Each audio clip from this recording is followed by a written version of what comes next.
Hello students, we are once again here and today we will study chapter number 7 and chapter name is Guru Nanak. ये गुरु नानक जी की जीवनी है। इसमें गुरु नानक जी के जीवन के बारे में बताया है कि गुरु नानक जी कैसे हमारे देश के लिए महान संतों में से एक हैं और कैसे इन्होंने हमारे देश के लोगों के लिए एकता बनाए रखने के लिए बहुत सारे काम किए। गुरु नानक देव जी ने लोगों को मूर्ति पूजा और रूढ़ियों और कुसंस्कारों का विरोध करते हुए सही रास्ते पर लाने के लिए एक धर्म सुधारक के रूप में, गृहस्थ के रूप में, कवि आदि सभी कुछ के रूप में काम किया।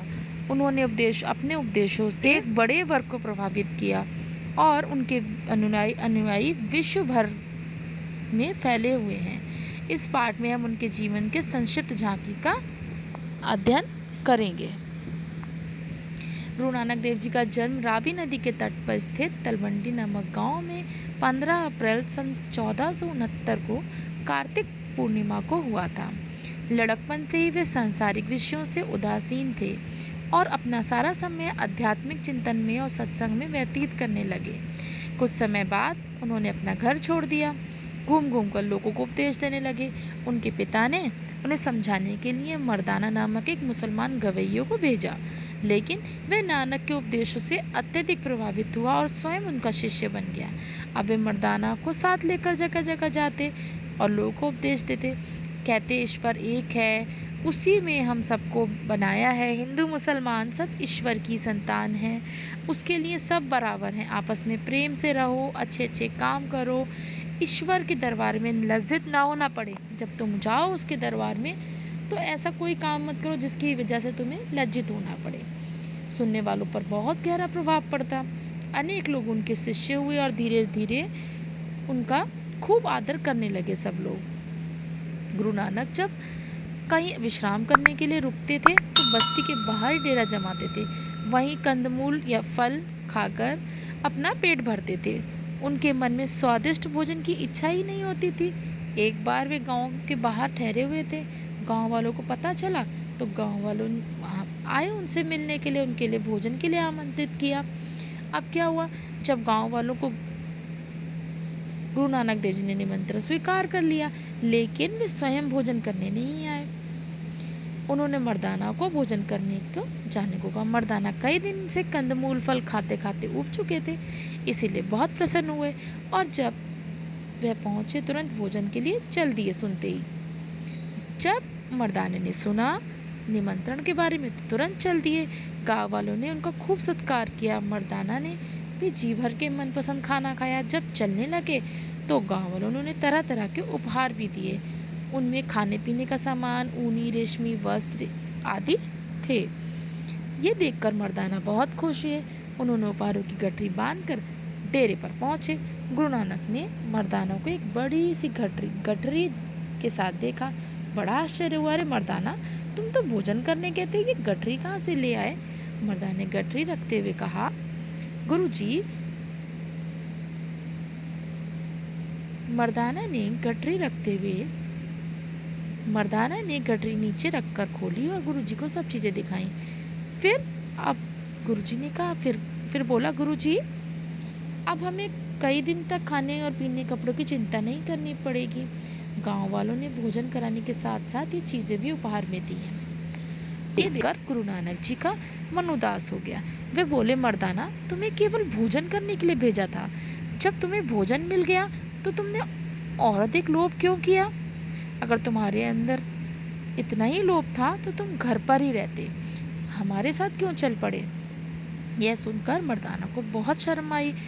गुरुजी, हमने गांव वालों से मांगा थोड़े था, ये सब तो उन्होंने अपनी इच्छा से दिया।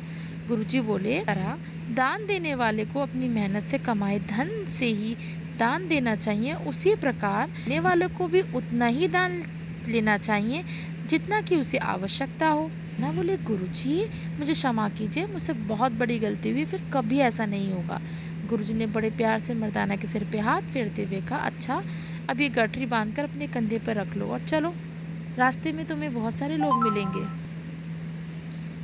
ये सबसे अधिक आवश्यकता होगी उन लोगों को। ये सब चीज़ें उन लोगों को बांट देना। जो आ गया गुरुदेव कहकर मर्दाना खुशी खुशी चल दिए पीछे पीछे। रास्ते में कई दिनों के भूखे और नंगे लोग मिले। गुरु नानक जी की आज्ञा पाकर मर्दाने ने वो सब चीज़ें उनमें बांट दी। इसके बाद वे लोग आगे बढ़ गए। घूमते घूमते लोगों को उपदेश देते हुए रावी नदी के तट पे पहुंचे। वहाँ प्राकृतिक वातावरण बहुत पसंद आया। वहाँ गुरु नानक ने अपना आश्रम बनाया। गुरु नानक जी ने सुबह भजन गाते थे और मर्दाना करताल बजाते थे। धीरे धीरे लोगों को पता चला, आसपास के लोगों ने वहाँ आने लगे। मधुर संगीत लोगों के मनों को बांध लेता था। गुरुजी पहले भजन गाते, फिर लोगों को उपदेश देते। एक क्या हुआ कि गुरु नानक देव जी ने ध्यान दिया कि जो उपदेश सुनने आते हैं उनमें एक 7-8 साल का बच्चा भी है, लड़का भी है। वह प्रतिदिन वहाँ आता है और उनकी बातों को बड़े ध्यान से सुनता है। एक दिन उपदेश के बाद गुरुजी ने उस लड़के को अपने पास बुलाया और प्यार से सिर पे हाथ फेरते हुए कहा, बेटा तुम्हारी तो उम्र बहुत छोटी है, तुम यहाँ क्यों आते हो? क्या तुम्हारा मन खेलने को नहीं करता? यहाँ आने के लिए तुम्हें किसने कहा? लड़का बड़े गंभीर स्वर से बोला, गुरुजी मुझे आने के लिए किसी ने नहीं कहा, मुझे स्वयं ही ऐसा अनुभव हुआ कि मुझे यहाँ आना चाहिए।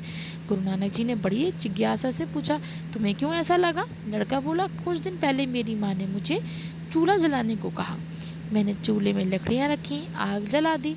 छोटी लकड़ियाँ पहले आग पकड़ने लगी।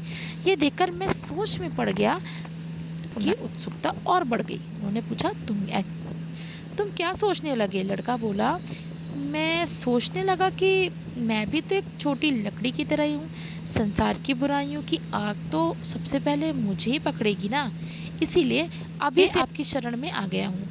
लड़के की बात सुनकर गुरु जी का मन बहुत प्रसन्न हुआ। उन्होंने उसे अपना शिष्य बना लिया। इस लड़के का नाम लहना था। चल के ये लड़का गुरु अंगद देव जी के नाम से प्रसिद्ध हुआ। देव जी का उत्तराधिकारी भी बना। आई होप स्टूडेंट्स आपकी ये स्टोरी समझ में आई होगी, किस तरीके से गुरु नानक देव जी ने लोगों को सही रास्ते पे लेकर आए, हिंदू मुस्लिम एकता को बताया। उन्होंने बताया कि ईश्वर एक है और हम सब उसी के बच्चे हैं। हम सब लोगों को एक ईश्वर मानकर आपस में प्यार से रहना चाहिए, लड़ना नहीं चाहिए और एक दूसरे की मदद करनी चाहिए।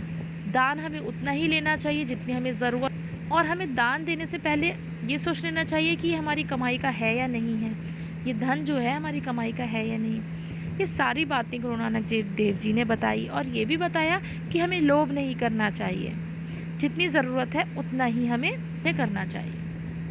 Thanks for watching students.